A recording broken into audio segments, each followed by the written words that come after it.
Hello මං අද මේ කියන්න ගත්තේ ඔයාලගේ වාහනවල තියෙනව නේද මෙන්න මේ ලිවර් එක ඔයාලා මෙන්න මේක ලයිට්ස් දාන්න පාවිච්චි කරන මෙන්න මේක යම්කිසි හේතුවකින් ඔයාලගේ මේක හිර වෙන්න පුළුවන්. මේක මෙහෙම පල්ලෙහාට යන්නේ නැහැ.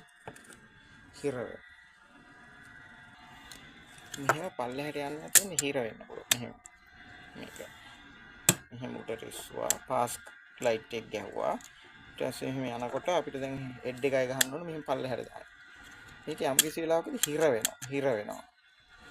හිර වුණාම අපිට හදිසිය හරි හෙඩ් ලයිට් එක ගහගන්න බැරි වෙනවා. ඔහොම කරලා මෙහෙම පල්ලෙහාට යනකොට මේකත් ඒ වගේ හිර වෙච්ච එකක්. මේක හයිලක්ස් කැබ් එකක්.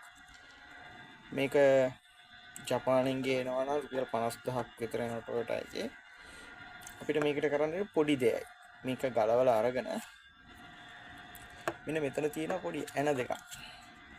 මේ ඇන දෙක මේ ඇනේ අපි මේ ඇන ගලවන්නේ නැහැ. පොඩ්ඩක් බුරුල් කරලා පොඩි ස්ක්‍රූ එකක් අරගෙන මෙන්න මේ තියෙන සුදු පාට මෙන්න මෙතන මේ තියෙන සුදු පාට එක වල පේනවලු මන්ද මේ පේන සුදු එක චුට්ටකට ඇතුළට පොඩ්ඩක් තල්ලු කරා. මොකද මේක මේ පල්ලෙහාට එනකොට මේ කෑල්ල මෙහෙට ඇවිල්ලා හිර වෙලා තියෙනවා. සමහරක මේකට පොඩි ඔයිල් එකක් දාලා තියෙනවා. ඒක චුට්ටක් එහාට තල්ලු කරලා මේ පැත්ත හරවලා මෙන්න මේ කෑල්ල චුට්ටකට මේ මෙතනින් මේ තන ඇතුලේ තියෙන මෙන්න මේක චුට්ටක් ඇතුළට පොඩ්ඩක් අල්ලන්න තියෙනවා. ඒක ටික් ගාලා වැටෙනවා.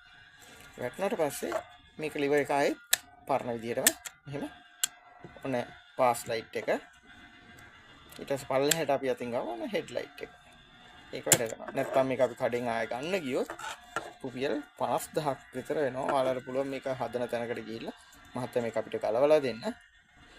අපි මේක ආයෙ හදලා ගෙනත් දෙන්න. මේ ප්‍රශ්නයව තමයි ඔක කරගන්න මේ ප්‍රශ්නය. හැබැයි කිසිම වෙලාවක මෙන්න මේ දෙක ගලවලා මේ ඇන දෙක සම්පූර්ණයෙන් ගලවන්න යන්න එපා. ගලවලා වෙනස් වුණොත් මේක ඇතුලේ පොඩි ක්ලිප්ස් වගේක් තියෙන. ඒ ටික ස්ක්‍රීන් එක ටෙන්ෂන් තියෙන්නේ.